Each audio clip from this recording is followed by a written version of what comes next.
Namaskar and Assalamu alaikum. Welcome to my YouTube channel Dr. Sanjay Om, and today our topic is roots of drug administration. Last lecture में हमने roots of drug administration की classification को discuss किया था, लेकिन आज हम enteral root को डिस्कस करेंगे जिसमें हम एंट्रल रूट्स की types, advantages, disadvantages and examples को देखेंगे। एंट्रल रूट हमारे पास दो सब टाइप्स में मौजूद है, जिसमें नंबर 1 टाइप जो है वो हमारे पास ओरल है एंड सेकंड टाइप जो है हमारे पास वो सबलिंगुअल या फिर बकल है। एंट्रल रूट हमारे पास एक ऐसा रूट है जिसमें हम ड्रग को अपने माउथ में एडमिनिस्टर करते हैं और एडमिनिस्ट्रेशन के बाद वो ड्रग हमारे माउथ से होती हुई हमारे ब्लड में जा पहुंचती है और ब्लड में पहुंचने के बाद वो अपना थेरेपेटिक इफ़ेक्ट या फिर जो उसे इफ़ेक्ट प्रोड्यूस करना होता है वो इफ़ेक्ट प्रोड्यूस करती हैं। एंट्रल रूट की दो फर्दर टाइप्स हैं, जैसे हमने पढ़ा अभी, एक ओरल है, एक सबलिंगुअल या फिर बकल है। हम अपने इस लेक्चर में ओरल रूट को डिस्कस करेंगे, ओरल रूट के disadvantages, advantages, oral preparations and examples को डिस्कस करेंगे एंड सबलिंगुअल की टाइप्स एंड उसके एडवांटेजेस को हम जो है वो नेक्स्ट लेक्चर में डिस्कस करेंगे। तो चलें स्टार्ट करते हैं हमारा ओरल रूट। ओरल रूट में हम ओरल ड्रग्स यूज़ करते हैं जो कि ईजीली सेल्फ एडमिनिस्ट्रेबल ड्रग्स होती हैं। मींस कि ओरल ड्रग को एडमिनिस्टर करने के लिए हमें किसी टेक्निकल पर्सन की ज़रूरत नहीं होती, जैसा कि आईवी या आईएम के केस में होता है।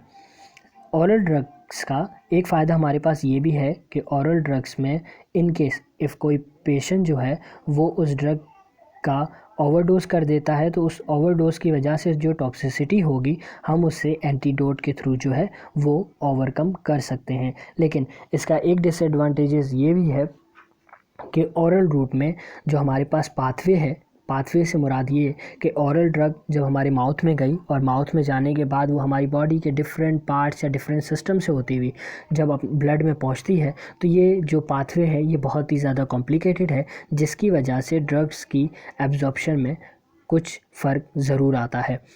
एक डिसएडवांटेज ओरल रूट का हमारे पास ये भी है कि ओरल रूट में जब ड्रग हमारी माउथ से होती हुई हमारे स्टमक में पहुंचती है तो स्टमक का जो पीएच है वो बहुत ज़्यादा लो होता है, जैसे आप जानते हैं 1.2 समथिंग।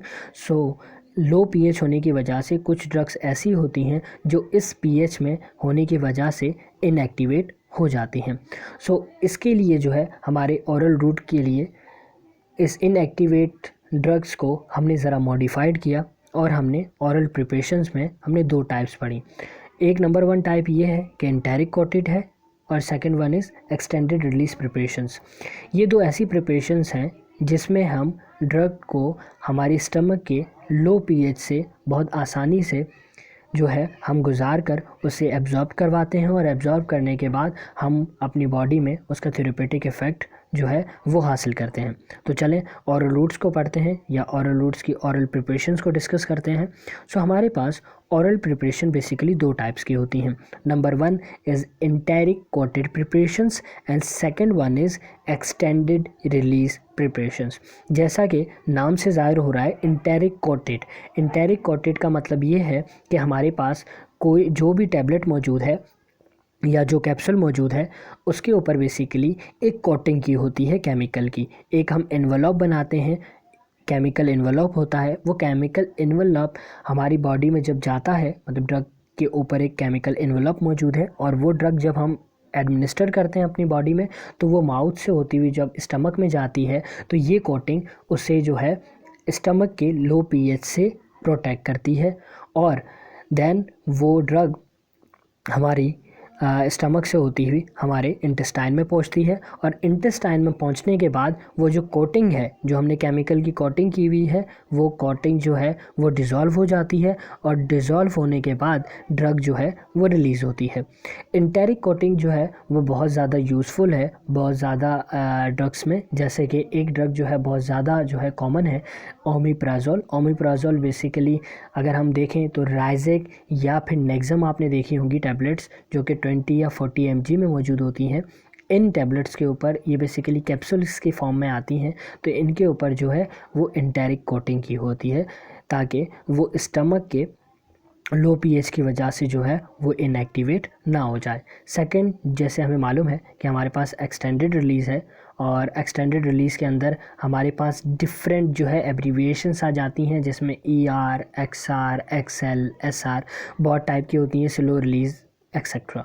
सो एक्सटेंडेड रिलीज़ का मतलब क्या है? एक्सटेंडेड रिलीज़ का मतलब ये है कि ऐसी प्रिपरेशंस, ऐसी ड्रग जो कि ड्रग के रिलीज़ को जो है वो एक्सटेंड कर दे। किस तरह एक्सटेंड कर दे? जैसे ही हम कोई ड्रग लेते हैं, वो ड्रग हमारी बॉडी में जब हमारे माउथ से होती है हमारे स्टमक में जाती है, और स्टमक में जाने के बाद वो जो है मज़ीद डिसइंटीग्रेट होती है, टूटती है, और टूटने के बाद वो एब्जॉर्ब होती है, और एब्जॉर्ब होने के बाद जो है वो एक इफ़ेक्ट प्रोड्यूस करती है। इसी तरीके से एक्सटेंडेड रिलीज़ प्रिपरेशंस वो होती हैं जिसमें हम उसके रिलीज़ को, ड्रग के रिलीज़ को जो है वो कंट्रोल करते हैं। कंट्रोल किस तरीके से करते हैं?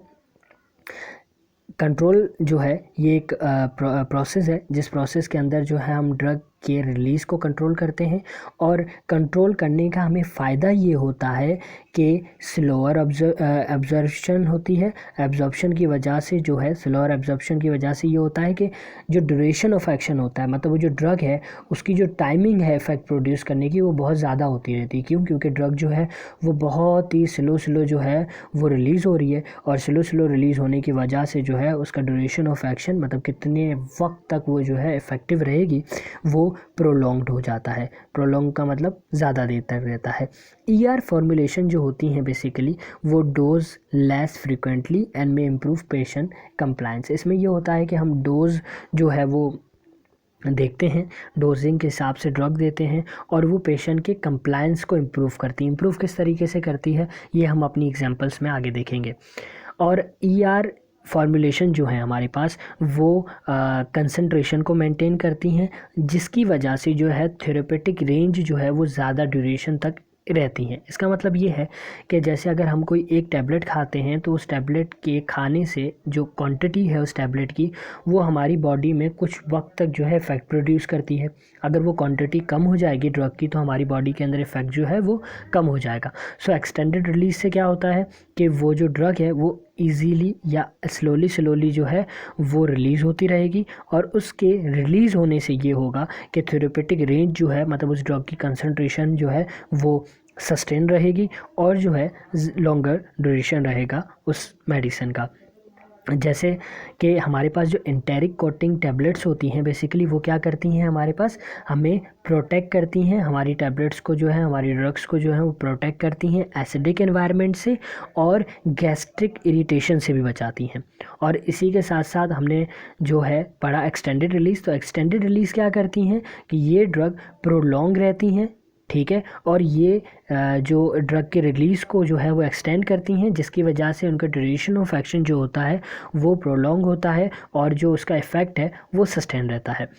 अगर हम एक्सटेंडेड रिलीज़ प्रिपरेशन की एग्जांपल्स में देखें तो ये है कि देखें, सोचें कि एक पेशेंट है, जिस पेशेंट को जो है वो 2 या 3 या 4 आवर्स के बाद जो है वो एक ड्रग लेनी है, तो उसे क्या करना पड़ेगा कि हर 3 to 4 आवर्स के बाद उसे हमने ड्रग देनी होगी। लेकिन सोचें कि हम चाहते हैं कि हम उसे 3 to 4 आवर्स के बाद टैबलेट ना दें या ड्रग ना दें, और हम उसे दिन में 2 मरतबा दें, लेकिन हमें वही इफ़ेक्ट चाहिए। तो हम क्या करेंगे कि एक्सटेंडेड रिलीज़ फॉर्मुलेशंस देंगे। इसका एडवांटेजेस हमारे पास ये होता है कि वो ड्रग तो ज़्यादा डोज में होगी, लेकिन होगा क्या कि वो 3 to 4 आवर्स के बाद स्लोली जो है वो रिलीज़ होती रहेगी, और अपने इफ़ेक्ट प्रोड्यूस करती रहेगी, और एक थेरेपेटिक जो है रेंज लॉन्ग ड्यूरेशन के लिए हमारी बॉडी के अंदर मौजूद रहेगी। अगर हम एग्जांपल की बात करें तो हमारे पास एक ओरल ड्रग है जिसको हम मॉर्फिन कहते हैं। मॉर्फिन एक ऐसी ड्रग है जो पेन रिलीफ के लिए यूज़ होती है, और इसकी जो हाफ़ लाइफ है वो 2 to 4 आवर्स है, और हमें इसको दिन में जो है वो 6 टाइम जो है वो एडमिनिस्टर करना पड़ता है, ताकि जो कंटिन्यूस पेन हो रहा है उस पेशेंट को वो रिलीफ़ कर सके। सो हम क्या करते हैं कि अब अगर उसे जो है वो दिन में 6 टाइम जो है हमें ड्रग देनी है, तो ये पेशेंट के कंप्लायंस में नहीं आता, मतलब कि बार बार वो पेशेंट जो है वो हर 3 to 4 आवर्स के बाद जाकर जो है वो ड्रग लेगा, मतलब पूरे दिन में वो 6 मरतबा लेगा, या फिर उसको रात में भी उठना पड़ेगा सोते वक्त भी कि मुझे ड्रग लेनी है।